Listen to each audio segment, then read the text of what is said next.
Today's topic again is going to be focused on the Igbos takeover of Ghana.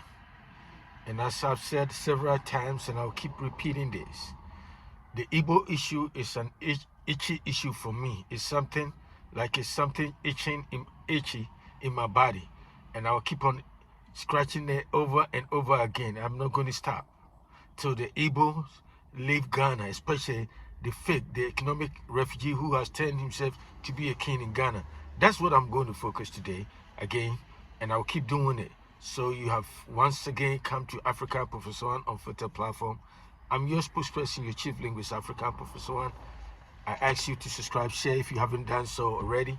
Subscribe, be part of the African Professor One journey, and let's all move this conversation together, because you already know about this platform. I don't need to explain it to you how substantive, how informative this platform is. So you already know. You've been here several times, and even if you haven't been here, this is your first time, just take your time and check it out. Just listen to this presentation, and at least you will live here with something substantive, something relevant, something that is important to Ghana. For those of us who love Ghana. So the title of this conversation, the title of this video is simple. Is that all true lovers of Ghana must come together to support Dr. Hassan Ayariga to take back Ghana from the economic refugees, the Igbo economic refugees. I say, listen to this. They are refugees, the Igbos in Ghana, especially those people who associated with the so-called king, the imposter king. So the title of this video is All True Lovers of Ghana Must Come Together to Support Honorable Hassan Ayariga to take back Accra lands in many parts of Ghana from the Igbos. Let me repeat the topic again. I said the title of this video, the theme of this video is that all true lovers of Ghana must come together to support Honorable Hassan Ayariga so we can take back Ghana lands that the Igbos, the fake Igbos, the guy who prided himself as the king of the Igbos in Ghana, we have to take our land back from them.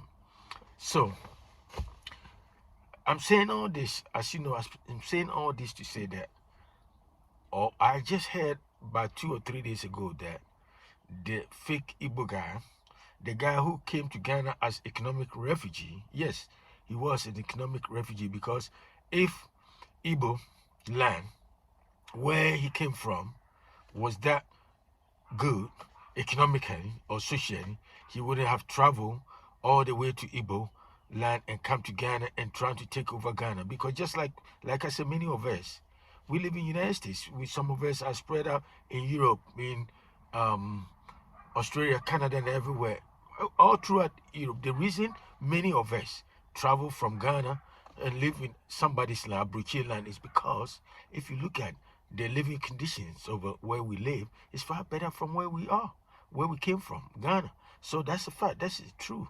So that is what it is. So for the Igbo guy to come to Ghana about 30 years ago and live 30 or so years ago and still live in Ghana, marry and still live there, and even want to create a kingdom out of Ghana, it tells you that when he go back to his land in Igbo, there's nothing for him economically.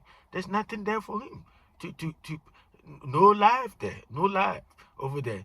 Life there is just like Ghanaians say, fala over there. So he had to live in Ghana. You see, but what pissed me off, what pissed many of us off is, what is annoying about the whole saga is, you come to my land, even we have a legitimate king in Ghana, which is Asante Otumfo.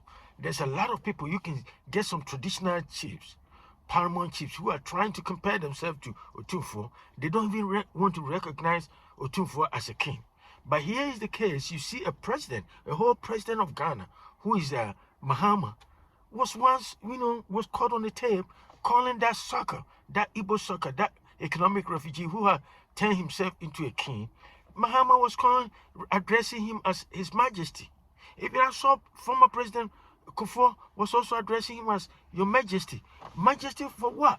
You see, I don't want to say a whole bunch of things, but if you look at the way our political class, is so quiet. The way the class is so quiet. the way the politicians, the government, look at Mahama government today, look at NDC. None of them has ever come out to condemn or to even trying to tell the guy that, hey man, you are going too far. We have given you an inch. No, you can't do this. You can't create a kingdom in Ghana. You don't even do that. Whether the guy has bought a 50-acre land like he was bragging about or not, it's uncalled for somebody to move from his land, from his country, and come to Ghana and trying to create a kingdom in Ghana.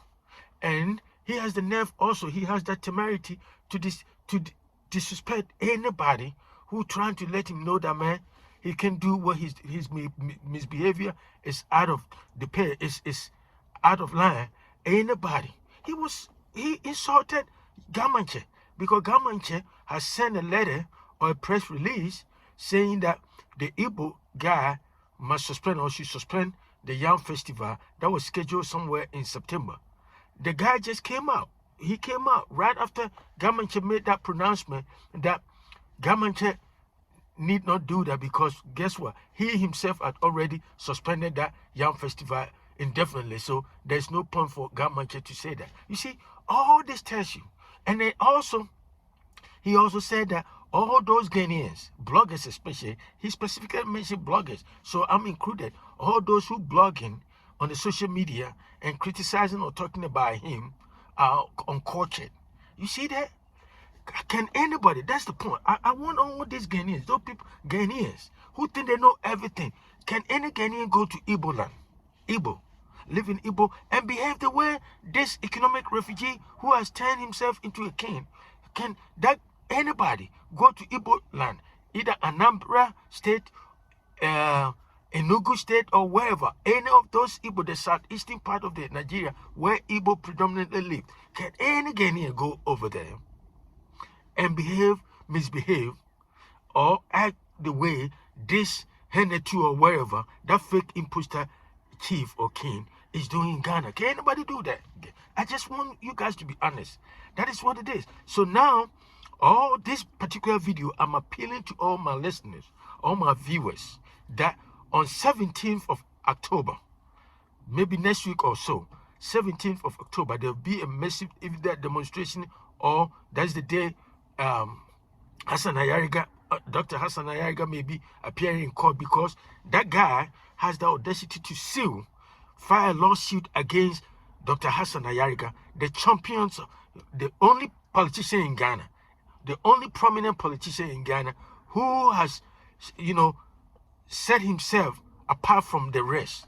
He has, transformed himself as a bulwark or as a war fortification against the Igbo encroachment of Ghana.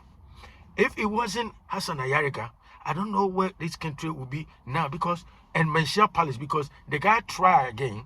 He tried with his entourage to go to Menchia Palace during the funeral celebration of funeral activities of Asante Hima.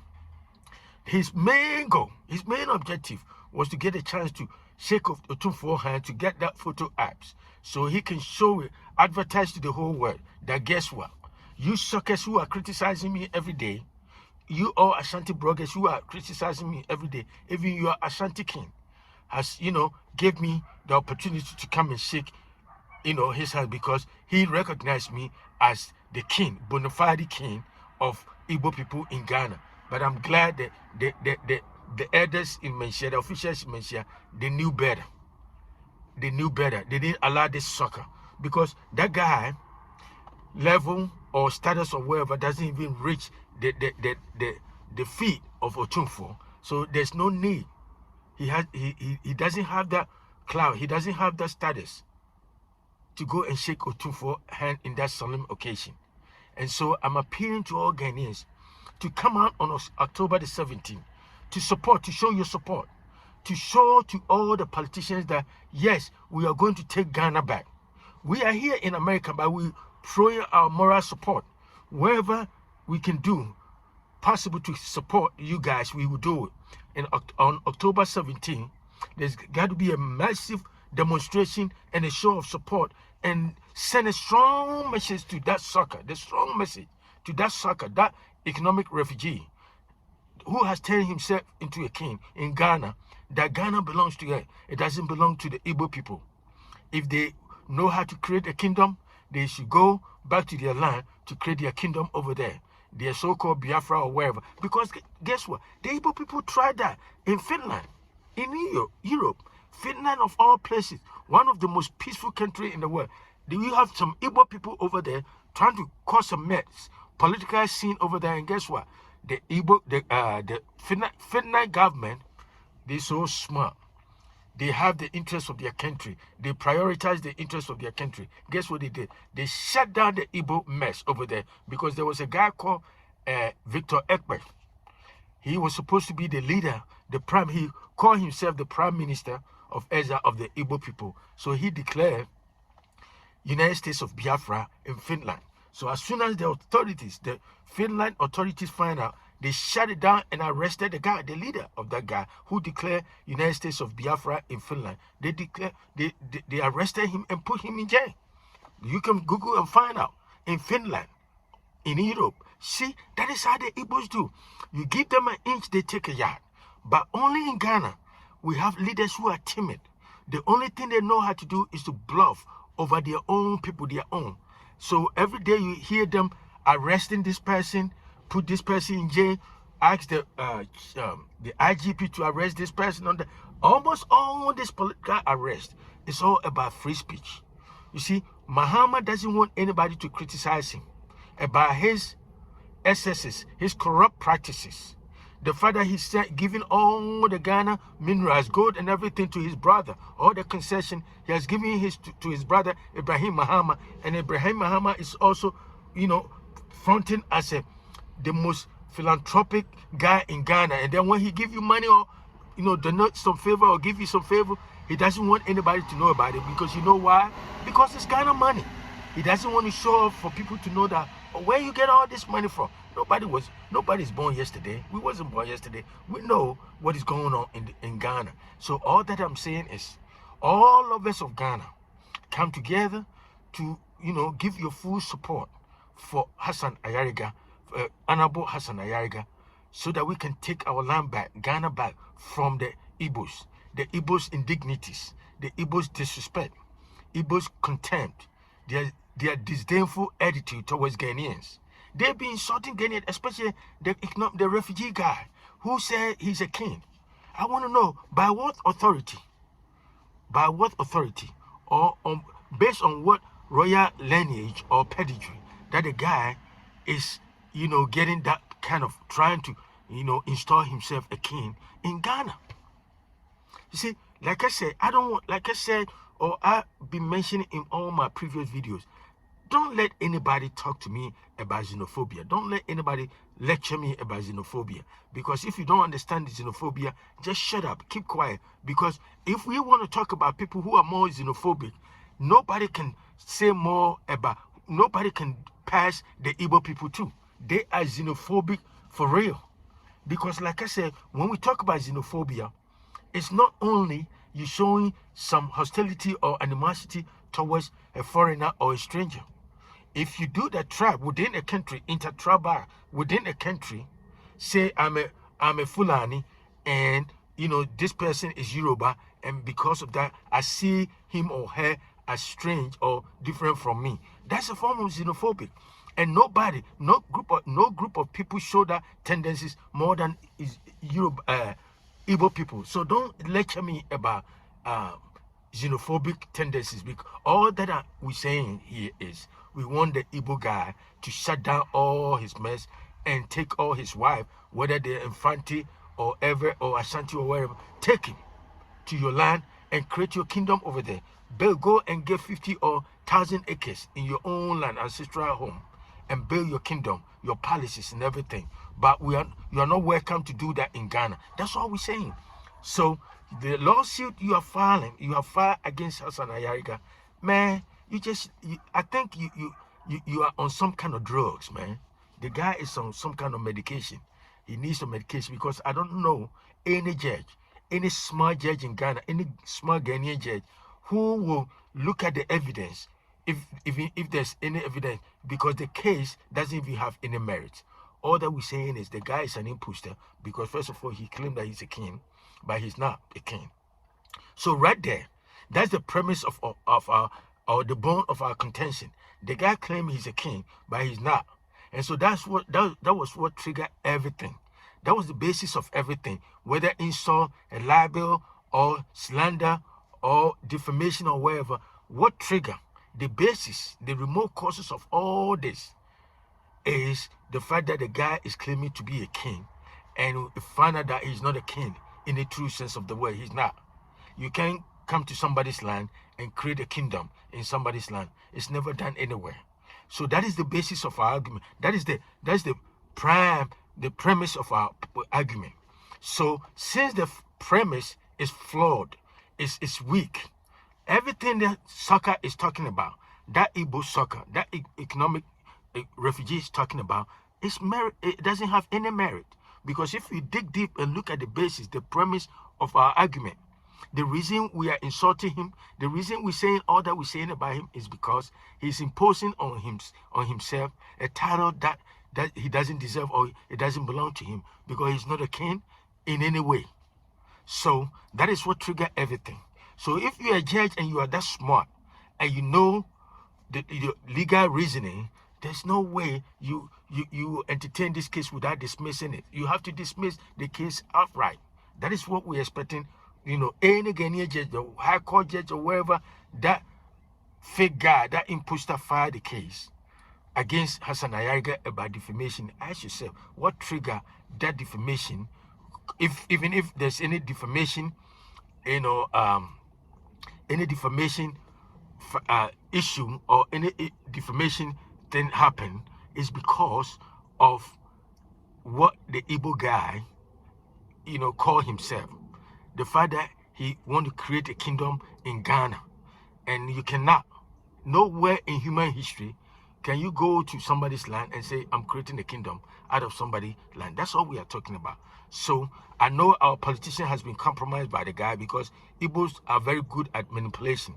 They know how to manipulate Ghanaian leaders. So you see Ablakwa, you see Mahama, you see all the police service, Yahunu, IGP, everybody. Even my own party, I don't see any of the leaders say anything, holding a press conference, and, in regard to, or in light of what that Igbo is doing, the Igbo guy is doing in Ghana. I don't even hear anything from MPP. But more specifically, the ruling government, NDC, they take bribe. I know that. I see Ketia, all of them. Some George, all of them took bribe from the from the Igbo king, for the fake Igbo guy. And that is the reason they can't say anything. And the only person left in Ghana who is bold, decisive, who has shown a sense of true patriotism, is Hassan Ayariga. He prioritized the interests of Ghana. And that is the kind of leader we need. So I want all my supporters to throw your support behind Hassan Ayariga. Tell your friends, your family, everybody. Let's support Hassan Ayariga. Let's demonstrate. Let's prove to the economic refugee guy who called himself Igbo king in Ghana that he is not welcome in Ghana. We have given him an inch, and he has taken a yard, and he has acceded his welcome, and we want him to leave Ghana peacefully. If he doesn't want us to force him or do anything crazy to him, he got to do that. He got to just go peacefully. That's all I'm saying. So once again, this is your spokesperson, African Professor One. Subscribe, share with friends and family, and I'll talk to you another time. Have a great day. Bye.